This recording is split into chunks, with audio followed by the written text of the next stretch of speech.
Mira, ¿dónde tú estás? Ya estoy aquí, mi vida. ¿Pero qué están tomando? ¿Pero por qué? Porque te traje lo nuevo y diferente, Taíno Light Boricua Beer. Y lo más importante es que es lo nuevo y acabadita de salir al mercado. ¿Y saben buenas? Claro, ambas cervezas tienen los mismos beneficios que una copa de vino. Con menos calorías, la Boricua Beer 6%, fuerte pero con sabor. Y la Taíno Light 4.5% y es artesanal. Eso es.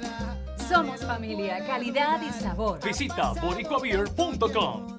I am for the child who's had 7 addresses in a single year because she's in foster care, because her father abused her, and her mother couldn't believe her.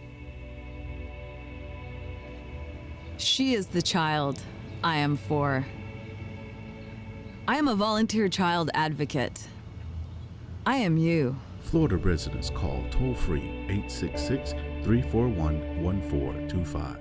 Hola Florida, introducing Boricua Beer and Taíno Light Beer. Boricua and Taíno Light are crafted beers that are rich in flavors and brewed right here in Florida. Taíno beer has a crisp, refreshing Caribbean flavor style when enjoyed chilled.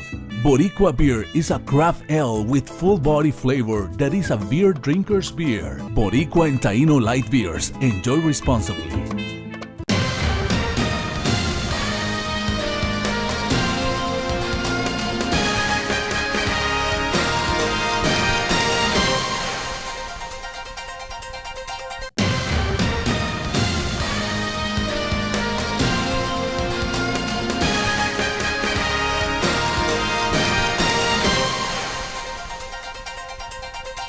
Hi, I'm Jose Miranda. This is Hispanic Speak Out TV, brought to you each week on Bright House Channel 49. We talk politics, of course. We have 2 other additional TV shows, of course, EDU TV with Mr. Perkins and Latino Role Models, which directly follows this show. So please stay tuned to our good entertainment. We talk politics, we talk religion, we talk sports, we talk things that affect the community, things that affect our community, your community, and of course, internationally. While we're having this conversation, get out to vote. The vote is less than about 40 plus days away. Your vote counts. Don't ever think that it doesn't. It's very important that you get out and vote. I don't care who you vote for, but make sure you vote. Everything counts, okay? Use your head and think about who's running for office, wherever they are. There's a mayoral race running in Kissimmee. It can be controversial at times. It could be different. It is a mixed community, and I have with me one of the candidates there, Jose Alvarez. Welcome back. Thank you. Sir, very much for coming back. Thank you for the invite. No, thank you always for coming in and hanging out for me. A lot of things about your candidacy and your community. I have a couple of questions I want to ask you, okay? All right. So, how would you improve the education of children in Kissimmee? And so in the city of Kissimmee, we don't deal really with the school board. Mm-hmm. The school board has its own elected officials that handle that. In the city of Kissimmee, what we do have is we have a charter school. And so we continue to improve it to make sure that the students that go to that school, that live in the city limits, that attend the charter school, have all the tools necessary for them to move on and do great things in life. Well, first to understand about education in Kissimmee, it's not my direct responsibility in the city because that's not our job. Mm-hmm. But one of the things that are important for me is to bring more technical education into the city of Kissimmee. I had the opportunity to bring MacTech here to Orlando. It was supposed to be going to Kissimmee, Right. but that's one of the things that I will see that would increase the better set of education in our community. That's part of economy development, Right. Because if we have an educated and prepared community, we're gonna see new industry coming into the area. Okay. So. Okay. There are thousands of homeless children in Osceola County. How would you sound this horrific situation that seems to be ongoing? Especially in your city. Yeah, it is an ongoing situation. I sit in the executive board of the Commission on Homelessness, representing the city. I've been there for 4 years.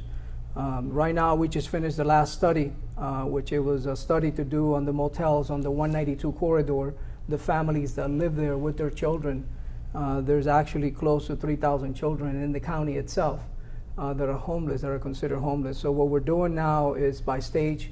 We finished the study. Now we're moving to the second stage, which is to start trying to find housing to move them out of the motels. This past week, we just had what's called the Landlord Summit. It was the first one that's ever been done. I did it in conjunction with the Central Florida Commission on Homelessness, Community Hope Center, and the Osceola County Association of Realtors helped us. We invited a small group of large landlord owners, and it's to start talking to them to help us out to get some of the properties that they have. Well, there are many organizations, or there are few organizations that have been taking part of working on this detail, working in the problem of having all these homeless kids. I know for a fact that I've been participating in Way with School, raising, how can I say, awareness and helping those parents to be able to sustain their family. We've been even giving them meals, clothes, and so forth. So that's one of the things that me personally have been doing with some organization. Right. As a whole, the government, I know they've been taking part on that. There are certain decisions that's going to be taking in place soon, especially in the city of Kissimmee. So we've been working towards that to help our community on that particular. In Kissimmee government, where would you initiate diversity programs to properly reflect the population of the city? It's in the entire city. I mean, we are a diverse city, and so what you do is you work with everyone and you make sure that your doors are open to the entire community, and you help them as the needs approach. And again, what's sad about it is majority of our homeless population is Hispanic. And so those are the ones that we're working on and trying to see if we could help them out, get them into proper housing, get them into schools, make sure that they have careers so they can move on and have a better life. And that's, we have partnership with Valencia, UCF, to try to start getting those courses out for them. Okay. When we go talking about diversity, we can see that that start being worked out. Like we see the promotion that is being happening in our city of Kissimmee. We have the first lieutenant, female, Spanish in the city of Kissimmee. We have been seeing other people getting promoted. We have been seeing in our department heads that we have diversity as well, Hispanic, Afro-American, and so forth. So we are working towards that, and I believe it's been something positive that's been happening. Good. Does racism exist in city government? It shouldn't. Racism shouldn't be there. It's all about serving the people, and that's what I've done for the past 4 years. I don't believe in racism. Unfortunately, some people might bring that into city government, and they shouldn't, because it has no place for the work that we do to represent the community. Okay. Racism, well... Racism, well, does it exist in city government? Yes, I've been seeing it. It's kind of sad there's still that around. And what forms have you been seeing? Ways that how people have been handling, ways that how they're being voting in situations that pertain to minorities in the community. Okay. Ways that people are being addressing their need or approaching to them. Right. You can see that. But in my part, I always, working with everybody. It doesn't matter where you're from. How would you protect our schools from a crazed gunman? And be specific if you can. And so what we have with the city of Kissimmee, we have a partnership with Osceola County and the Osceola County School Board, and we put some of our officers from KPD, they do work in the schools, and so we have a partnership with the different schools to protect the children in the schools. Okay. We're talking about protecting our school, Yeah. and again, I know that the police department, that is running and taking care of some of the schools that are located in the city. Right. That been taking measure to be trained in situation if it comes to somebody reacting in a way that is going to harm some people. They've been working with the school in many ways to how to rapid deploy, police officers to the school and making sure that everybody's safe. Okay. Osceola Heritage Park has pushed against having minority companies provide services. How would you change that? Again, and I hate to say this, Osceola Heritage Park belongs to the county. So the city really has no say-so on what to do. What we have with ours is the Civic Center. Okay. And so that's what we have there. We do events, and so we do a lot of events for the entire community. And we try to reach out. I'm involved with the Osceola Arts, and so I've also been involved with a lot of different minority, bilingual, Hispanic community in the arts. And so we've done several shows already. We're trying to bring that type of environment into our city. Wow. For sure, it's the county. They're the one that runs that. Okay. For sure, it will be good that we work directly with the county commissioners and in trying to find out, for them to see what is being happening. Right. I cannot condemn or tell, they're not doing their job. Right. We just need to find out what's going on and why they're taking those measurements around that. And for sure, we had to find out why those minority or company they're not able to participate on that situation. Getting their approved for to do works in the county. Right. How would you increase employment in your city? So increasing employment is always a task because the city is growing so much. So the idea is to start attracting companies that are higher paying jobs that give the community a better opportunity. And also you have to support your small business owners to make sure they keep their doors open, because those are the ones that they're job creators. Sure. Small business owners are job creators. Well, for sure that we had to create the infrastructure. We create that, and for sure you're gonna see more people to come, more companies to come. Like we've been seeing at the lakefront. I remember years back, I was able to propose that we take down a building, Hansel plan, in which I was supportive of that to happen. Right. We took down that building, we created the infrastructure, and now you can see that we have a new development in the area. For sure, that's going to be something positive to the community. So creating an environment that an infrastructure that would attract new business and create incentive for that, you're going to see more new industries providing better jobs, better opportunity. What policies would you bring forth to bring businesses to Kissimmee, and what type of business would you nurture? There's so many different opportunities in Kissimmee that we're working on. The airport itself, we're working in different stages to bring that airport where it's more appealing for companies to move in. We have now the medical district that we just created. In October this past year, I helped bring a medical company. It's called Infinity Medical. It's here. They were actually heading over to Orlando.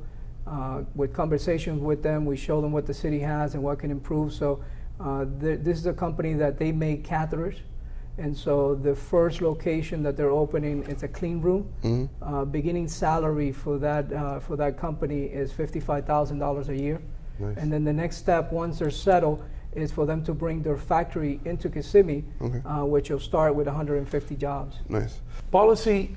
When we're talking about policy, we just have to say, I'm not the creator of job, but I'm the creator of opportunity. Right. So if you have policies and ordinance and what kind of jobs would you want to bring in? I want to bring more into the area of technical, pharmaceutical, things in that nature that have high paid job. That's what I would like to see coming into our area. I think that avionics, we have an airport in Kissimmee. Right. All those things are really important.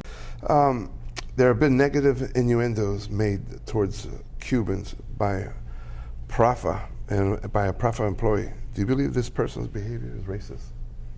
Anytime that you talk about anybody's ethnicity, it's wrong.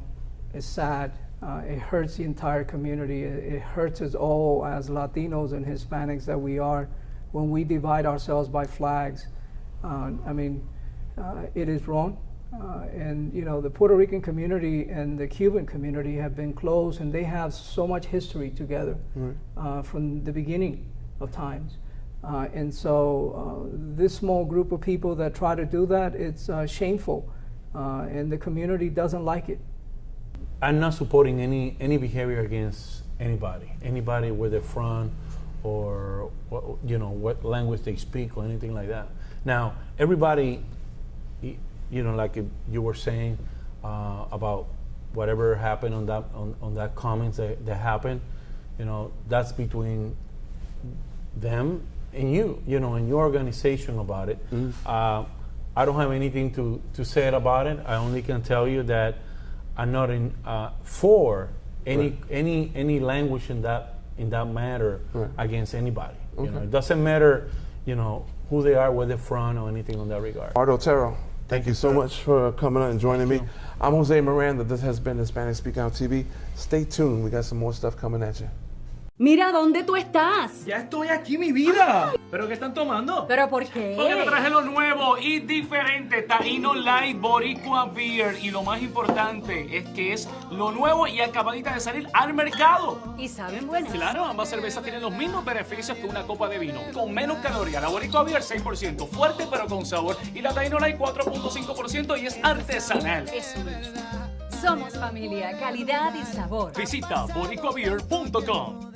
I am for the child who's had 7 addresses in a single year because she's in foster care, because her father abused her, and her mother couldn't believe her. She is the child I am for. I am a volunteer child advocate. I am you. Florida residents call toll-free 866-341-1425. Hola Florida, introducing Boricua Beer and Taíno Light Beer. Boricua and Taíno Light are crafted beers that are rich in flavors and brewed right here in Florida. Taíno beer has a crisp, refreshing Caribbean flavor style when enjoyed chilled. Boricua beer is a craft ale with full body flavor that is a beer drinker's beer. Boricua and Taíno Light Beers. Enjoy responsibly. I'm Danny Ramos and welcome back. And we are here with Greg Perkins, Tatiana Serrano, and Bill Garlington. And we're going to be talking a little bit about what's going on with the situation with terrorism in the country and immigration. Bill, you go first.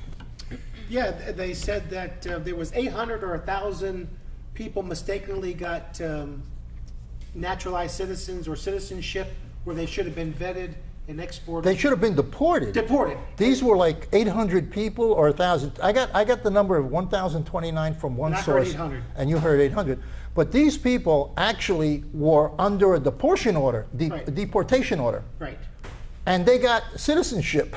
Right. And So then- this is how the White House is vetting. Exactly. And then you have the 100,000 refugees that Hillary Clinton wants to be 110. 110 that Clinton wants to come into the country without, you know, some sort of vetting process, where Donald Trump wants to build a wall, take a deep breath, and let's see what we can do as far as the problem with vetting, because there is a problem within our country. Well, they lost all the fingerprints. You know, they misplaced and they didn't fingerprint everybody, so that got lost. Right. So I just can't believe that there's that level of incompetence. You know what I mean? It's the government.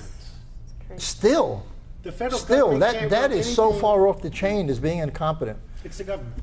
Yeah. What do you how think? Can you make a mistake like that? Yeah. When it comes to immigration and fingerprints on top of it all, Yeah. it's insane. What do you think?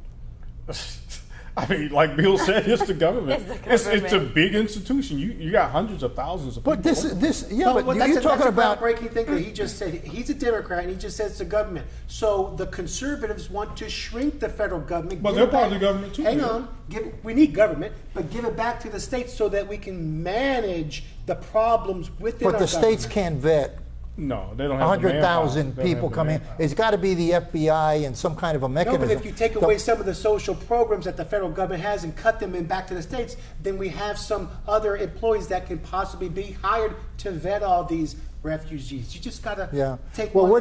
this in light of what just happened with the terrorism in New York, Right. you know, That so was yesterday. So it was basically Ahmad Khan Rahami, which is the primary suspect. It seems like he had traveled to Afghanistan 3 times already. Last time was in 2014. And now he's basically being held in jail in Elizabeth, I believe. And the shooting was in Elizabeth, and the bombs were taking place in Chelsea, How many bombs New were there? York. 2. In Seaside Heights New Jersey. But didn't and they Chelsea, find New like York. a bag with a bunch of pipe bombs? Yeah, I believe I heard that. Yeah. Yes. And Two there was homeless one. guys. Yeah, there No. was a bomb on 23rd Street and a dumpster. So we're bringing in 100,000 people that we don't know too much about them. Right. So this is one guy who could have taken those pressure cookers and put them on the subway. Did you see the damage that happened to that? Take that and put it in a crowded subway car. Right. Okay, and But he was everybody's born- dead. but Everybody's he's dead. been here since 7 years old. Well, he was going. He came and then he became. He's a naturalized. You know what's crazy citizen. about that? The dad called the FBI on the son. Yeah. In 2014. So I'm like, I don't understand it. They said they looked into it and there was nothing. And they said, here's the new thing now, right? So he has a wife. The wife's pregnant. The wife leaves the day before they set the bombs off. But the UAE picked her up and they're going to send her back to the United States. You know, the issue here is that we have gotten so afraid that unless we have concrete evidence, we don't pursue, because it's called racism or it's called profiling. Right. So the FBI gets a person which has a high probability or possibility, and they totally back away. Right. They don't follow the guy. They don't put anybody to follow him, because then it becomes a profiling issue. Political correctness has been tying the government, the police officers, the people that's supposed to protect us, because of the political correctness of profiling or racism, and they're not able to do their job because of the two things that you just mentioned. So how do you feel about it, Greg? Do you think I disagree. Do you think the 100,000 people should be allowed into the United States? 100,000? Now you got 110,000 coming in. They have no papers.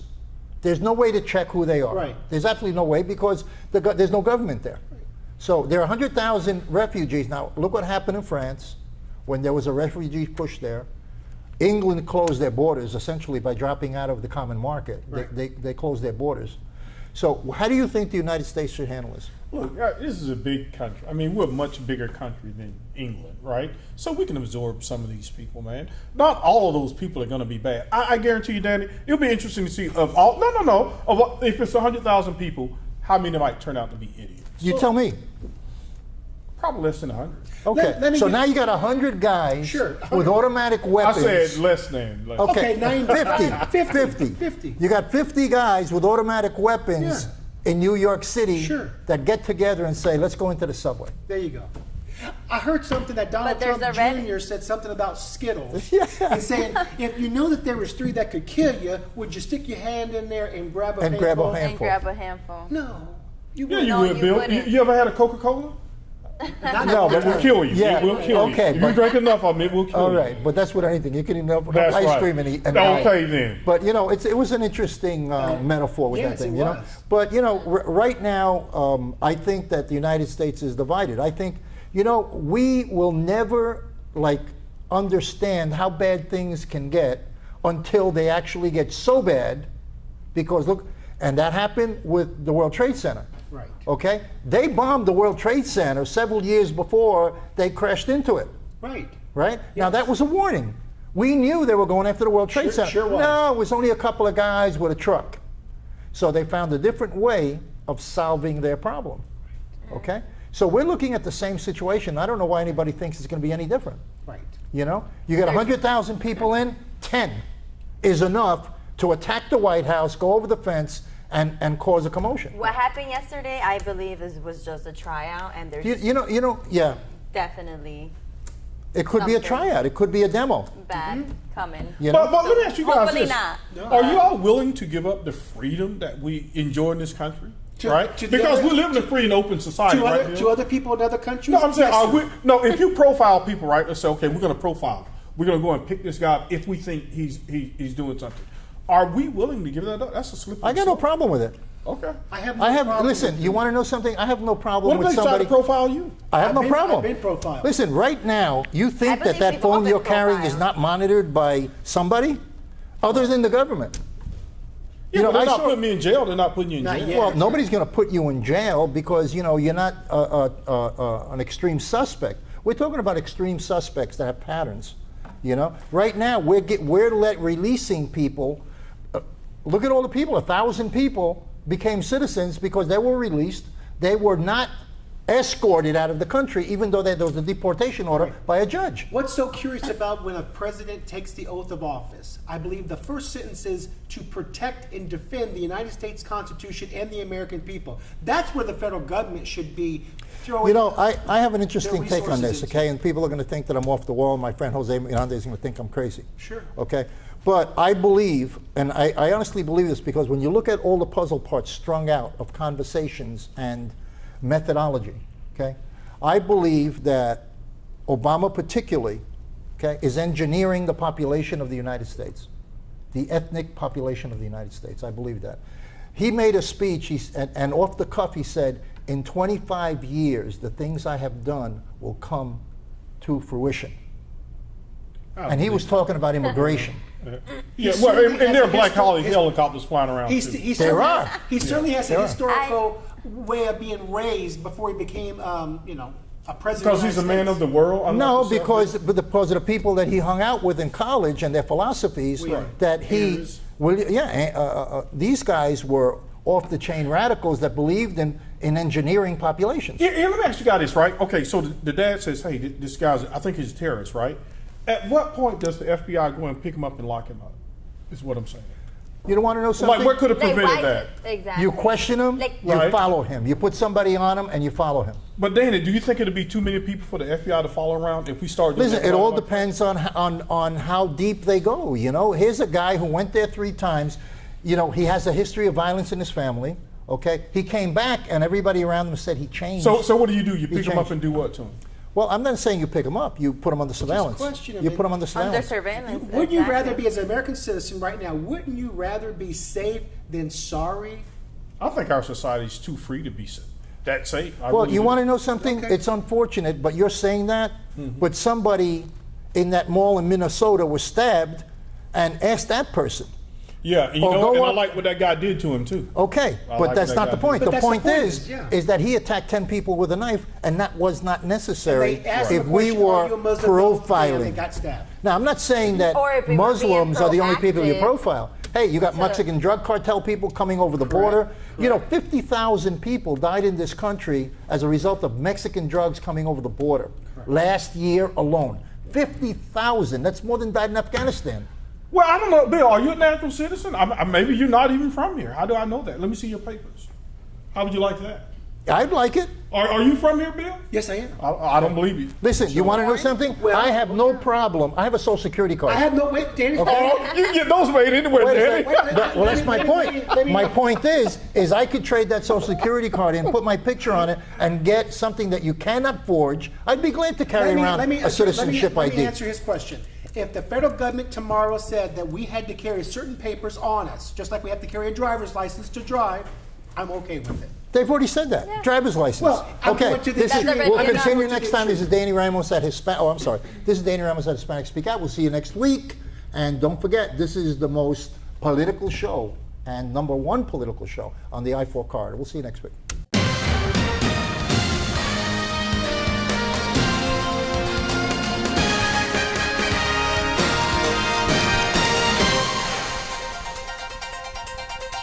I am for the child who's had 7 addresses in a single year because she's in foster care, because her father abused her, and her mother couldn't believe her. She is the child I am for. I am a volunteer child advocate. I am you. Florida residents call toll-free 866-341-1425. Hola Florida, introducing Boricua Beer and Taino Light Beer. Boricua and Taino Light are crafted beers that are rich in flavors and brewed right here in Florida. Taino beer has a crisp, refreshing Caribbean flavor style when enjoyed chilled. Boricua beer is a craft ale with full body flavor that is a beer drinker's beer. Boricua and Taino Light Beers. Enjoy responsibly. Mire Mira dónde tú estás. Ya estoy aquí, mi vida. ¿Pero qué están tomando? ¿Pero por qué? Porque te traje lo nuevo y diferente, Taíno Light Boricua Beer. Y lo más importante es que es lo nuevo y acabadita de salir al mercado. ¿Y saben buenas? Claro, ambas cervezas tienen los mismos beneficios que una copa de vino, con menos calorías. La Boricua Beer 6%, fuerte pero con sabor. Y la Taíno Light 4.5% y es artesanal. Eso me gusta. Somos familia, calidad y sabor. Visita boricuabeer.com.